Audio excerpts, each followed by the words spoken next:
Bom, nós temos aqui a pesquisadora da Escola Nacional de Saúde Pública, da Fiocruz, doutora Margarete Portela. Doutora Margarete, por uma questão de convenção, bom dia, porque não é bom dia para ninguém, principalmente no Brasil, né, onde a gente atinge uma cifra absurdamente lamentável, virando praticamente o epicentro da doença, e com um detalhe, né, essa cifra deve ser ainda pior porque a gente não tem teste. Os americanos têm muito mais testagem que a gente e a gente já passou os americanos. Imagina se tivesse testagem no Brasil, qual seria a realidade próxima da realidade mesmo, porque a nossa realidade é uma realidade longe do que é real, porque a gente não tem teste. E mesmo assim, ontem nós batemos os americanos em número de mortos e só a cidade de São Paulo quase supera os Estados Unidos inteiro. E a Europa, as principais cidades, acho que ficaram atrás. Cidades não, os principais países da Europa. Pega país por país aí depois, Garrafa. Os principais países afetados da Europa, acho que ficaram abaixo do número de mortes de São Paulo. A maioria deles. Bem abaixo do número de mortes só de São Paulo, que teve 517 pessoas mortas. Doutora Margarete, uma pesquisadora, uma cientista, e que fala pela ciência. Qual é o ponto que nós estamos da pandemia do Brasil? O que é que significa esse ponto que a senhora vai dizer? E o que é que significa não ter vacina por enquanto para combater, infelizmente, a pandemia? Bom dia. Bom dia, Datena. É um prazer estar aqui com você. Um prazer também falar para a sua audiência. É um momento dramático, você tem toda a razão, né, quando você coloca que, de fato, talvez a gente não tenha razão para dar bom dia. É um momento dramático, particularmente nós temos trabalhado dentro do Observatório Covid-19 da Fiocruz, né, é um pequeno grupo de pesquisadores que tem acompanhado assim, um conjunto de indicadores, são indicadores, inclusive, preconizados pela própria Organização Mundial de Saúde. Então, nós temos acompanhado a incidência, que são os casos novos, a mortalidade, as síndromes respiratórias agudas, que foram um indicador assim, muito importante como marcador, né, da própria... A Covid se encaixa entre as síndromes respiratórias agudas, e no momento inicial da pandemia, nós tínhamos muito mais dados e evidências sobre elevação na ocorrência de síndromes respiratórias do que propriamente da Covid. Então, foi um indicador que se tornou importante no país. E os leitos de UTI, que também temos monitorado desde julho do ano passado. E nesse momento, de fato, nós estamos assim, numa situação muito crítica em relação a essa questão da capacidade do sistema de saúde de dar resposta. Lembrando que leitos de UTI é sempre a ponta do iceberg, né? Nós precisamos de muitos leitos de UTI porque temos muitos casos. E entre os muitos casos, cerca de 5% deles são pacientes mais graves que precisam de leitos de UTI. Hoje nós estamos, no Brasil, de uma forma geral, nós estamos com 20 unidades federativas com taxas de ocupação de leitos de UTI, exatamente aí os mapas, né?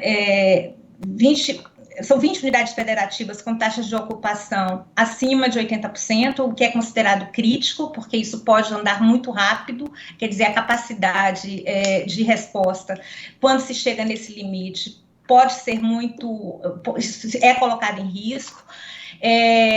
Nós temos 7 outras unidades, das 7, nós temos 6 batendo em 75%, 79%, o que é muito elevado, quer dizer, está numa zona intermediária pela convenção, mas na realidade batendo na porta, né, da zona crítica. Nós temos 25 capitais com taxas também superiores a 80%, e entre os estados, entre as capitais, nós temos respectivamente, né, entre os estados, 13 estados com mais de 90% nas taxas de ocupação, e nas capitais, nós temos 25 capitais acima de 80%, nós temos, quer dizer, são 25 acima de 80% e 15 capitais com mais de 90%. Então, assim, é um momento muito crítico, a perspectiva de abertura de leitos de UTI até agora, a capacidade de oferta e a capacidade de abertura, ela é muito mais limitada do que, de fato, o crescimento de casos, esse é um aspecto. Por outro lado, é sempre bom lembrar que esse não é um tipo de recurso que se abre infinitamente, ele é limitado, né? Quando você transforma leitos, por exemplo, de um hospital em leitos de UTI para Covid, significa que você deixa de atender outras coisas. Né? E nós já temos dados, por exemplo, baseados nos 6 primeiros meses da pandemia, onde a gente vê, por exemplo, a queda de muitos procedimentos e um aumento de mortalidade também por outras razões, além da Covid, além da própria mortalidade relacionada à Covid. Também é um recurso que é limitado por conta de que mesmo a boa vontade, mesmo tendo recurso e vontade política para se abrir leitos, né, como alguns estados estão manifestando nesse momento, isso tem um limite, porque você não consegue contratar, é um recurso complexo, você precisa de pessoal em quantidade e qualidade diferenciados. Né? Então, assim, você não contrata qualquer pessoa, qualquer profissional de saúde. Tem gente, não é qualquer profissional de saúde que está pronto para entrar num leito, para atender, para estar dentro de uma UTI. Então, assim, eu acho que tem que ter algumas preocupações, quer dizer, em relação a esses limites. Não sei se eu gostaria de falar. A maioria dos prefeitos e governadores que falou aqui, principalmente os estados do norte, que são os mais abandonados, né? Lá no Pará, o governador falou: Datena, eu estou aumentando o leito de UTI, só que não tem médico nem enfermeiro. Eu estou pedindo, pelo amor de Deus, para que as pessoas venham para cá, para o Pará, porque não adianta. Eu aumento, eu criei estação de oxigênio, criei mais leitos de UTI, só que não tem gente. Não adianta você criar leito de UTI se você não tem gente. Outro problema grave, eu vou citar o meu exemplo. Quando eu operei do pâncreas, uma operação gravíssima, eu fiquei na UTI um tempão. Hoje teria leitos de UTI para mim? E para quem... Depois eu operei do coração 2 vezes. Fui para a lei de UTI. Teria leitos de UTI? Então, ontem a esposa do Agostinho fez uma cirurgia na cabeça. Precisa de lei de UTI. Ela teve que ser transferida de uma ala da UTI para outra ala de UTI, porque a ala que ela estava foi toda virada para a Covid, num dos grandes hospitais do Brasil. Então, se é assim nos grandes hospitais do Brasil, você imagina em boa parte do Brasil esquecido.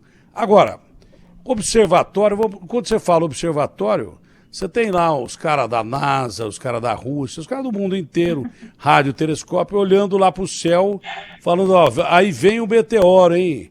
Cada hora eles botam o nome no meteoro, é Apophis, é não sei o quê, vai destruir tudo, vai acabar, mas ele olha o meteoro e vê a trajetória do meteoro e avisa: ô meu, vem vindo o meteoro aí, em 2060 tem 1% desse meteoro acabar com a Terra.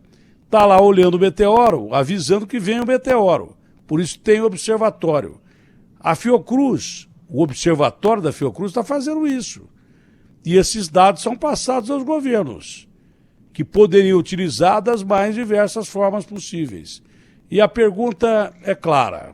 A partir do momento que a Fiocruz informa que a situação no Brasil está ficando ruim, e quando começou a ficar ruim, bem ruim dessa vez, que época que foi mais ou menos, a senhora deve ter dados sobre isso, a Fiocruz informou: olha, o meteoro está chegando. E ninguém fez nada para deter o meteoro, para tomar uma atitude em relação ao meteoro. E o meteoro está agora batendo as nossas portas aí. Quando é que vocês começaram a perceber que a situação fugia de controle? Olha, do final do ano passado para cá, a gente começa a observar uma nova piora, né? Eu acho que também tem uma característica desse momento, que é o fato de hoje nós não temos mais uma pandemia que está concentrada num lugar ou em outro. Porque nós tivemos nos primeiros meses, de certa forma, quer dizer, nós começamos a pandemia muito concentrada em São Paulo, Rio de Janeiro, Amazonas, no Ceará, quer dizer, foram os primeiros estados assim que tiveram algum indicativo de colapso. O primeiro momento não afetou tanto a região sul e a região centro-oeste, né? Depois de certa forma, o Nordeste também, de uma forma geral, foi afetado, mas assim, em alguns lugares com mais intensidade, mas nunca assim, nessa intensidade que nós temos agora. Depois nós tivemos um momento que foi muito mais, a pandemia se concentrou mais, cresceu mais na região sul e no centro-oeste. Né? Nesse momento nós temos assim a pandemia no Brasil inteiro, é o que a gente vê um pouco nesses mapas, né? De certa forma, os leitos de UTI eles estão refletindo bem essa história. E é isso, nós estamos realmente num momento, a região norte praticamente já em colapso, né? Já tem uma situação, quer dizer, o mais dramático deles, o caso do Amazonas, basicamente só concentra, como você falou, uma parte do Brasil que dispõe de muito, assim, são poucos recursos, né? Então, assim, basicamente Manaus, é a única cidade que tem leitos de UTI no Amazonas, então entrou em colapso. Nós temos, então, a região norte, o Pará deu uma melhorada essa semana, mas também não quer dizer muita coisa, a gente tem que observar a tendência, como é que vai ser semana que vem e depois na outra semana. E nós temos hoje também o Nordeste praticamente todo, também numa situação crítica, o Sul e o Centro-Oeste, é apavorante a situação, todos os estados com mais de 96%. Então, uma situação... Agora, em relação ao seu comentário, quer dizer, a gente vem... O observatório, ele observa e ele fala, né, ele dá lá os sinais. A gente vem falando desde o final do ano passado, quer dizer, quando a gente começou a observar também os riscos, né, quer dizer, de pior, alguns dados já de piora e riscos, de fato, de uma situação mais grave. Falamos bastante em relação, quer dizer, antes do Natal, a questão, por exemplo, o entendimento de que nós não estamos no momento normal, né? Então, em relação a evitar, por exemplo, as grandes festas, a gente tem uma cultura no Brasil, e isso é muito bom, né? Quer dizer, nós temos uma cultura gregária dos abraços, dos beijos, do carinho, mas, por outro lado, quer dizer, a gente está vivendo um momento em que essa cultura também atrapalha, né? Esse dado cultural mesmo, ele atrapalha. E a gente tem falado bastante, eu acho, quer dizer, em relação à necessidade das medidas de controle. Eu estava vendo a sua entrevista anterior, falando, quer dizer, a dificuldade em relação às aglomerações, né? Quer dizer, de fato, nós temos uma parte da população que já vive aglomerada, mas a gente também vê muita aglomeração desnecessária. Né? Eu fiquei assim, eu tenho saído muito pouco de casa, praticamente um ano, tenho trabalhado muito, né, por conta do observatório, minhas atividades de pesquisadora, mas assim, tenho saído muito pouco de casa. E eu fico muito chocada quando eu vejo, às vezes, por exemplo, em algumas poucas ocasiões que eu saí de carro, os bares lotados, as esquinas lotadas, eu moro no Rio de Janeiro, que são aglomerações absolutamente desnecessárias. Eu acho que um outro ponto também que eu acho que é muito importante, quando, por exemplo, em alguns momentos que alguns governos decidiram, por exemplo, por reduzir um pouco a circulação na cidade, ao invés, por exemplo, das empresas de ônibus e trem manterem os seus horários normais, no sentido de que as pessoas que tinham necessidade de circular, né, mas assim, em quantidade menor, pudessem, de fato, andar em transportes com menos gente, né, com menos aglomeração, o que a gente tem, às vezes, é que as empresas reduzem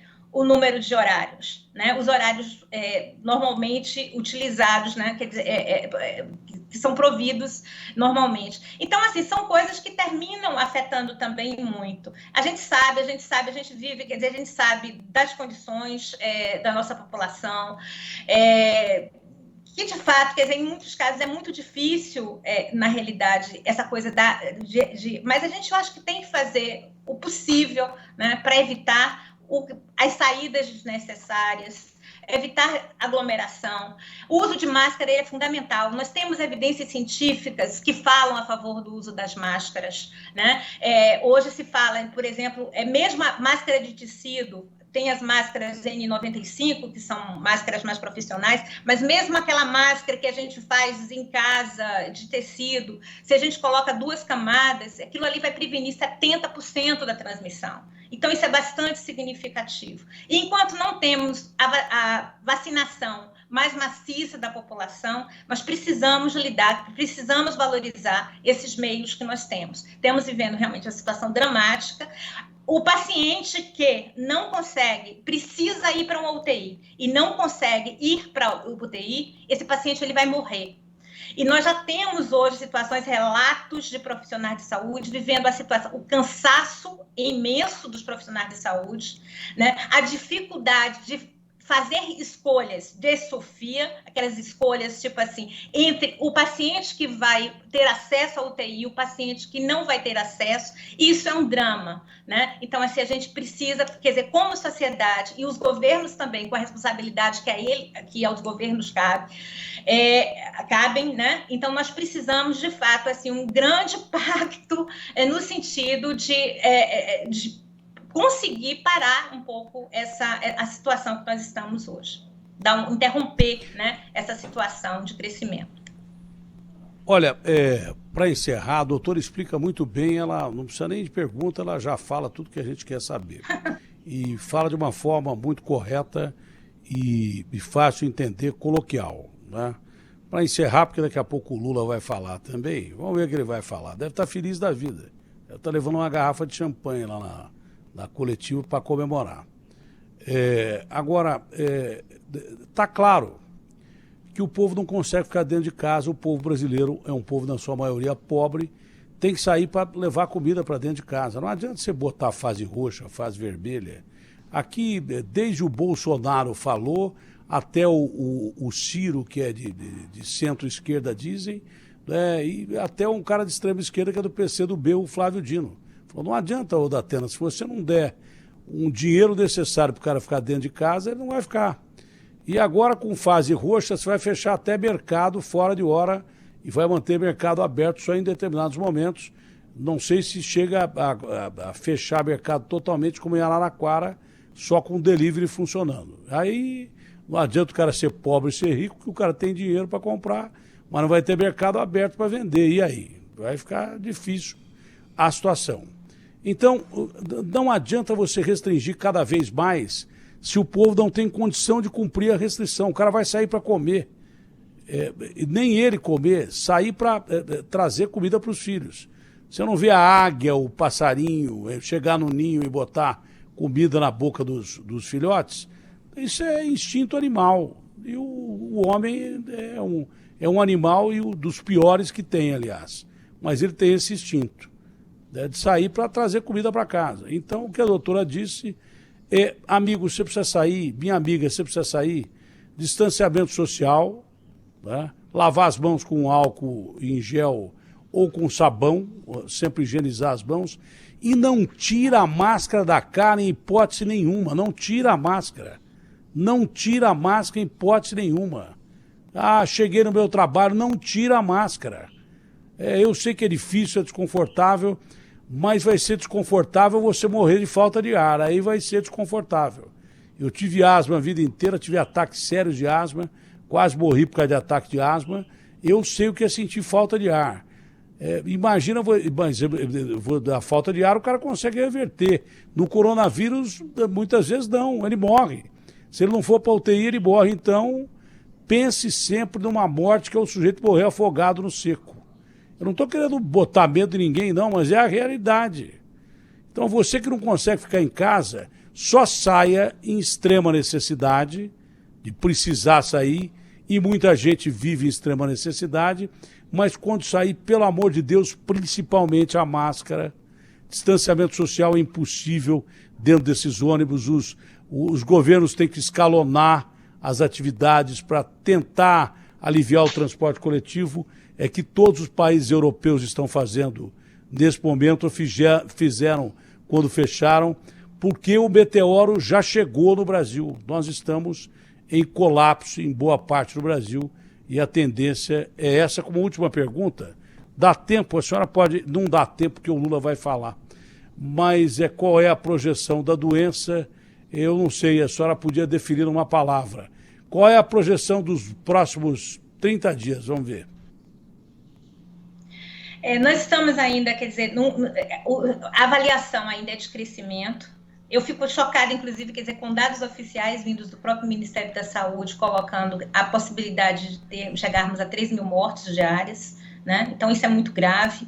Isso é muito grave e, assim, me choca o fato até de ser um dado oficial e, às vezes, sem as medidas de resposta adequadas, né, para lidar com uma situação como essa. E é fato, eu acho que você, Datena, sintetizou muito bem, né? Quer dizer, na realidade, mesmo tendo as dificuldades, eu acho que para nossa população, de lidar, às vezes, com essas orientações da aglomeração, acho que você sintetizou bem, quer dizer, eu acho que é isso, a gente vai fazendo o que é possível. Em algumas situações muito graves, mas de forma mais local, não se pode também descartar a própria possibilidade do lockdown, né? Mas, assim, eu acho que tudo é caso a caso. O Brasil é um país muito grande, com muita diversidade, né? Enfim, eu acho que é um pouco isso. A gente agora temos que, de fato, agora nos preocupar, fazermos um pacto com a população, com os governantes em todos os níveis, no sentido de barrar essa situação, que ainda é de crescimento. Por exemplo, se a gente pegar semana passada para cá, nós pioramos em termos, por exemplo, dos leitos de UTI e de outros indicadores. Então, assim, precisamos, de fato, barrar essa história. São Paulo, rapidamente, então, a entrevista é muito interessante, mas eu tenho que ouvir o Lula, o mundo inteiro vai ouvir o Lula. Até outro dia o cara estava preso, agora pode ser candidato a presidente. Então nós temos que ouvir. O lance é o seguinte, São Paulo, no observatório, justifica uma restrição da restrição, a tal de fase roxa, pelo observatório? Olha só, Tatiana, nós não temos feito análises específicas dos estados. Foi uma escolha do observatório, da Fiocruz, exatamente fazer um mapa do país, quer dizer, fazer um mapeamento do país. Quando a gente faz análises mais agregadas e a ideia, de fato, faz uma grande fotografia do país, a gente perde a possibilidade de aprofundar em determinados lugares. Então, assim, eu não tenho dados específicos do estado de São Paulo, que certamente eu acho que o estado de São Paulo tem uma excelente equipe técnica, está acompanhando isso com muito mais propriedade do que nós temos capacidade de fazer, até por conta de que, de fato, a nossa proposta foi uma outra proposta. Doutora, foi um prazer, bom dia e Deus nos ajude, né? Amém. Então tá, obrigada, Datena, foi um prazer também estar com você e com o seu público. Ok. O duro é trabalhar na função da senhora, que é a função de ver o meteoro chegando. E o meteoro está chegando e, olha, a situação está difícil, mas está vendo o meteoro. Isso é que é difícil. Bom dia, senhora. Acho que o meteoro já está em cima de nós. Fique com Deus. Está bem perto. Fique com Deus. Bom dia.